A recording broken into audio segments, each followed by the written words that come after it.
PSG gagal lagi di Liga Champions untuk Champions. Di video kali ini saya akan mencoba memainkan FM24 Mobile dan menggunakan klub PSG dengan pemain yang ada saat ini. Apakah saya bisa memutus kutukan PSG di Liga Champions dan menjuarai Liga Champions? Buat kamu yang baru nemu channel ini dan belum subscribe, support channel ini dengan cara subscribe, like, dan komen sebanyak-banyaknya supaya saya semakin semangat membuat video terbaru, guys. Oke, langsung saja kita mulai. Untuk formasi yang saya gunakan yaitu 4-1-2-2-1. Saya menggunakan filosofi Tiki Taka karena tim ini banyak mempunyai pemain yang punya atribut passing yang bagus dan juga kreativitas yang bagus. Saya mengandalkan Mbappe di sayap kiri dan menggunakan satu striker di depan. Untuk mental bermain saya menggunakan kontrol dengan with balance dan creative freedom ekspresif untuk memberikan kebebasan kepada pemain dan tidak membatasi kreativitas pemain. Untuk defense saya menerapkan strategi high pressing dan untuk serangan saya menerapkan umpan pendek. Tim ini sangat kaya sekali memang ya. Saya disediakan budget transfer 300 juta euro. Ini sangat banyak sekali, guys. Tapi di sini saya nggak akan beli pemain bintang. Mungkin saya akan mengalokasikan dana transfer budget ini untuk membeli pemain wonderkid. Untuk mencari wonderkid, saya menugaskan 3 scouting kita untuk mencari pemain hot prospect yang berusia 16-20 tahun. Dan hasil dari pencarian wonderkidnya banyak sekali. Saya menjatuhkan pilihan kepada Hasan Ouedraogo dari klub Schalke, Jerman. Pemain 17 tahun yang mempunyai determinasi yang bagus dan bisa bermain di berbagai posisi. Saya membeli Ouedraogo dengan nilai transfer 25 juta euro dengan sell on percentage 20%. Dan juga Eli Wahi, pemain berusia 20 tahun yang berposisi sebagai poacher berasal dari Lens, Liga Perancis. Pemain ini mempunyai atribut shooting yang bagus dan mempunyai kecepatan, dan saya mendapatkan pemain ini cukup mahal yaitu 49,5 juta euro. Di Liga Champions kali ini kita tidak boleh gagal.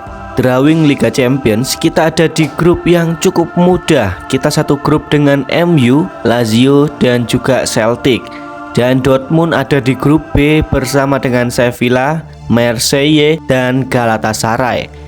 Madrid ada di grup B dengan Napoli, Braga, dan AEK Athens.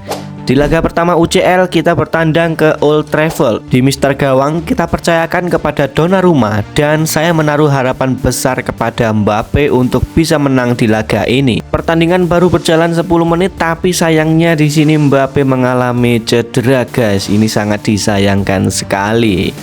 PSG baru bisa mencetak gol di menit ke-28 lewat sontekan Kolo Muani setelah berhasil memanfaatkan bola rebound dari Onana. Kita unggul 1-0. United berhasil menyamakan kedudukan di menit ke-35. Mount berhasil memanfaatkan bola pantul dari pagar betis pemain PSG dan merubah kedudukan menjadi 1-1. Skor 1-1 bertahan hingga akhir pertandingan. Saya mendapatkan wonderkid lagi, teman-teman. Yeremy Pino, pemain dengan usia 20 tahun berposisi sebagai winger yang punya atribut teknik dan dribbling yang bagus. Saya beli Pino dengan nilai yang mahal yaitu 75 juta euro. Oke, kita lanjut di pertandingan UCL kedua. Di pertandingan kedua ini cukup mudah, teman-teman ya. Kita mendapatkan penalti di menit ke-17 dan Mbappe sukses mengeksekusinya. Skor 1-0 untuk PSG. Dan di akhir babak pertama Mbappe berhasil menambah keunggulan menjadi 2-0 dan keunggulan ini bertahan sampai dengan akhir pertandingan. Ini adalah kemenangan pertama PSG di fase grup. Dan PSG ada di posisi kedua, berada di bawah Lazio. Lazio sepertinya adalah lawan yang kuat. Dari 2 pertandingan, Lazio tidak pernah kalah dan MU ada di peringkat 3 dan belum pernah menang sekalipun. Di pertandingan ketiga fase grup UCL, kita melawan peringkat pertama Lazio. Kita masih menggunakan formasi yang sama, yaitu 4-1-2-2-1. Jual beli serangan terjadi di laga ini. Beberapa kali kita menggempur garis pertahanan Lazio, tapi terbukti di sini Lazio mempunyai pertahanan yang bagus. Tidak ada gol yang tercipta di pertandingan ini. Sampai dengan pertandingan ini selesai, skor tetap bertahan 0-0. Dengan hasil ini membuat Lazio tetap berada di puncak dan tidak terkalahkan. PSG tetap ada di posisi kedua. Perjuangan PSG di fase grup untuk lolos ke babak 16 besar masih berlanjut. Kita dipertemukan lagi dengan Lazio, dan di pertandingan putaran kedua ini kita bermain di Parc des Princes. Jika kita menang di laga ini, kita bakal menggeser Lazio dan memuncaki klasemen sementara grup F. Dan benar saja, di menit ke-80-an Mbappe berhasil mencetak gol semata wayang dan membuat PSG berada di posisi puncak grup F setelah mengalahkan Lazio dengan skor 1-0. PSG menggeser Lazio, dan ironisnya di sini MU sampai dengan saat ini masih belum bisa menang satu kali pun. MU selalu kalah dan ada di posisi juru kunci grup F. Di pertandingan selanjutnya kita bakal menjamu setan merah di kandang. Melihat performa MU yang buruk, ini adalah kesempatan PSG untuk menjauhkan diri dari Lazio di klasemen grup. Di menit ke-29, Ramos berhasil mencetak gol setelah lolos dari kawalan Wan Bissaka dan menempatkan bola tepat di pojok kiri gawang Onana. Skor 1-0 untuk PSG bertahan sampai dengan akhir babak pertama. Di babak kedua, tepatnya di menit ke-85, Onana melakukan blunder setelah maju dari gawangnya dan bola bisa direbut oleh Ramos. Di menit tambahan waktu, Højlund berhasil memperkecil kedudukan menjadi 2-1 setelah menerima umpan silang dari Rashford. Skor 2-1 bertahan sampai dengan akhir pertandingan. Hasil ini membuat MU untuk kesekian kalinya gagal mendapatkan kemenangan. Sementara itu di grup lainnya, di grup G, Newcastle dan Barcelona dipastikan lolos ke babak selanjutnya. Di grup H, Real Sociedad dan Inter juga dipastikan lolos ke babak selanjutnya. Kemudian di grup A, Atletico Madrid dan City dipastikan lolos ke babak selanjutnya. Di grup B ada Napoli dan juga Real Madrid. Kemudian di grup C ada Arsenal dan juga Benfica yang kemungkinan lolos. Di grup D ada Sevilla dan Marseille, dan juga di grup E ada Porto dan juga Feyenoord. Itulah tim-tim yang lolos untuk maju ke babak 16 besar UCL. Waktunya untuk drawing babak 16 besar laga UCL, dan kita bertemu dengan Real Sociedad. Di leg pertama kita bermain di kandang. Sayang sekali pemain andalan PSG, Zaire Emery, tidak bisa bermain akibat cedera. Di lini tengah kita mengandalkan Vitinha dan pemain wonderkid yang baru saja kita beli, yaitu Ouedraogo. Benar saja, pertandingan baru saja dimulai dan Ouedraogo menunjukkan kelasnya. Di menit ketiga, Ouedraogo mencetak gol pembuka setelah menerima umpan silang dari Ramos. Skor menjadi 1-0 untuk PSG. Di menit ke-70, Ramos berhasil mengintersep bola dari Zubimendi dan mencetak gol dengan syuting di luar kotak penalti. Skor 2-0 bertahan sampai dengan pertandingan berakhir. Kemenangan 2-0 ini menjadi modal yang sangat penting untuk di leg kedua nanti di kandang Real Sociedad. Dengan kemenangan ini mental pemain menjadi lebih bagus dan lebih percaya diri untuk bermain di kandang lawan. Di leg kedua kita mencoba untuk merotasi pemain. Untuk striker kita coba pasang wonderkid baru kita, Elie Wahi. Di pertandingan ini PSG bermain santai dan rileks. PSG hanya perlu mempertahankan keunggulan agregat saja. Tidak ada gol tercipta di babak pertama. Gol baru tercipta di babak kedua di menit ke-47. Zaire Emery mencetak gol lewat umpan silang dari sayap. Real Sociedad juga mendapatkan peluang di menit ke-64, tapi sayang golnya dianulir wasit dan kedudukan akhir tetap 1-0. Kemenangan ini membawa PSG maju ke partai kuarter final UCL. Di pertandingan lainnya, Galatasaray berhasil lolos setelah mengalahkan Atletico Madrid dengan agregat 2-1. Barcelona lolos ke kuarter final setelah mengalahkan Benfica dengan agregat 3-2. City menumbangkan Sevilla dengan agregat 4-2. Feyenoord menang atas Newcastle dengan agregat 3-2. Inter menang atas Porto dengan agregat 1-0. Madrid menang atas Lazio dengan agregat 3-2 dan Arsenal menang atas Napoli dengan agregat 1-0. Di pertandingan kuarter final nanti kita bertemu Manchester City dan ini tentunya pertandingan yang sangat berat sekali. Haaland menjadi momok besar pertahanan PSG. Tapi dengan skuad kita saat ini tidak lebih buruk dari skuad yang dimiliki oleh Manchester City. Di pertandingan leg pertama melawan City di kandang, kita mendapatkan sebuah masalah. PSG kehilangan Donnarumma setelah mengalami cedera. Terpaksa di sini PSG harus menurunkan kiper cadangan di laga krusial ini. Keylor Navas menjadi tumpuan di bawah Mistar dan beberapa pemain penting seperti Emery harus duduk di bangku cadangan karena kelelahan setelah bermain di Liga. Dan benar saja, ketajaman striker City, Haaland memang menyusahkan pertahanan PSG. Di menit keempat, Haaland lolos dari jebakan offside. PSG kalah 1-0 di leg pertama. Belajar dari kekalahan 1-0 di leg pertama, kita merombak formasi dan saya menggunakan formasi 2-2-2-2-2. Saya merubah formasi menjadi lebih menyerang untuk mengejar ketertinggalan agregat dan benar saja formasi ini efektif. Di menit ke-8, Ramos berhasil mencuri gol, tapi City tidak diam saja. Foden berhasil menyamakan kedudukan dan membuat agregat 2-1 di menit 26. Tapi di sini kita berhasil mendapatkan penalti di menit ke-30 dan Mbappe mengeksekusi dengan baik. Agregat berubah menjadi 2-2. Berselang beberapa menit saja, Ramos berhasil menambah skor menjadi 3-1 dan merubah agregat menjadi 3-2. Tapi di akhir babak pertama, Haaland lagi-lagi memperkecil kedudukan.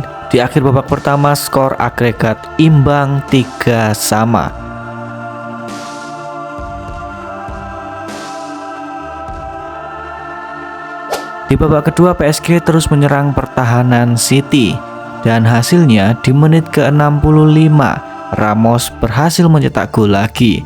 Skor agregat berubah menjadi 4-3. Setelah unggul agregat, kita merubah strategi menjadi parkir bis dan taktik ini berfungsi dengan baik.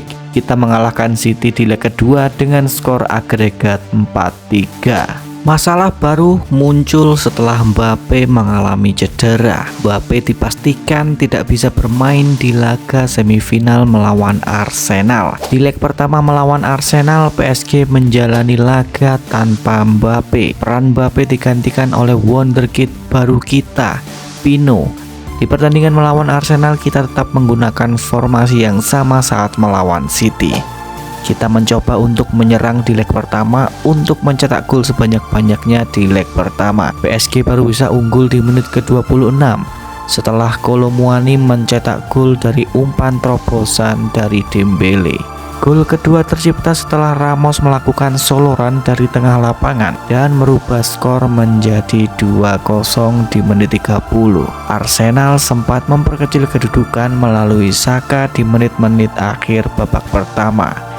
Kedudukan 2-1 bertahan sampai dengan akhir pertandingan. PSG mengunci kemenangan di leg pertama. Sementara itu di laga yang lain, Real Madrid unggul atas Inter dengan skor besar. Di semifinal leg kedua, PSG bermain di kandang dan saya mencoba untuk merotasi beberapa pemain. Kang In-lee saya mainkan di laga ini untuk menambah jam bermainnya. Di pertandingan semifinal, Arsenal harus menang kalau ingin lolos ke final. Hal ini membuat pemain Arsenal harus berhati-hati dan harus menghindari pelanggaran-pelanggaran yang tidak perlu.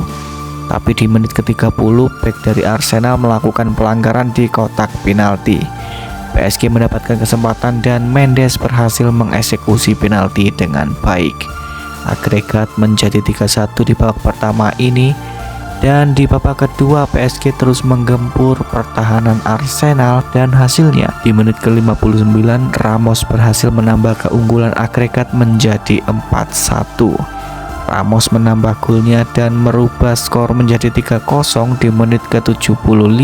Semakin kecil kesempatan Arsenal untuk menang di laga semifinal ini dan PSG bermain bagus. PSG bisa membawa kemenangan di semifinal setelah mengalahkan Arsenal dengan skor 3-0 dan agregat 5-1. PSG lolos ke final UCL dan akan melawan Real Madrid di partai final. Di partai final Mbappe sudah sembuh dari cederanya dan siap bermain. Bagusnya di laga final ini skuad PSG full tim.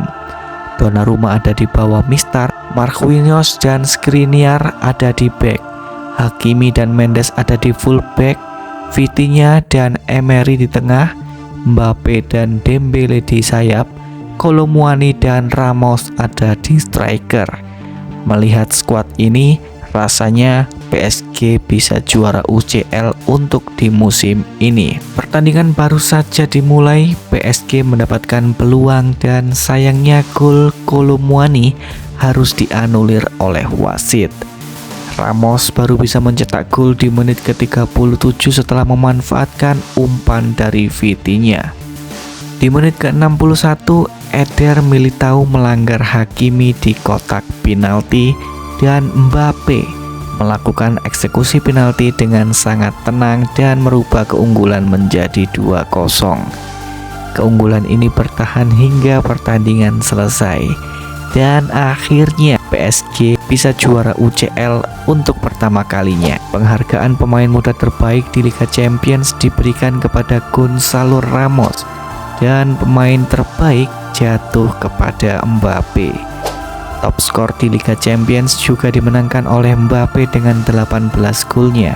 Keberhasilan PSG semakin lengkap setelah berhasil menjuarai Liga Prancis. PSG ada di posisi pertama Liga. Dari 34 kali bermain, PSG menang 28 kali, draw 6 kali, dan tanpa kekalahan sekalipun. PSG juga berhasil memenangkan trofi des Champions setelah menang adu penalti melawan Toulouse FC. Di akhir musim ini PSG meraih treble winner. Dan apa kabar kontrak dari Mbappe di akhir musim ini? Ternyata di real life dan juga di game FM24 Mobile, Mbappe juga memutuskan untuk tidak memperpanjang kontraknya. Akhirnya di akhir karirnya di PSG, Mbappe mengantarkan PSG menjuarai Liga Champions. Mungkin sekian dulu video kali ini teman-teman ya. Kita mau bikin story tim mana lagi teman-teman? Jika kamu ada rekomendasi, tulis di kolom komentar. Jika kamu suka video ini, like sebanyak-banyaknya ya guys ya. Terima kasih sudah menonton video ini. Sampai jumpa di rebuild tim FM24 Mobile selanjutnya.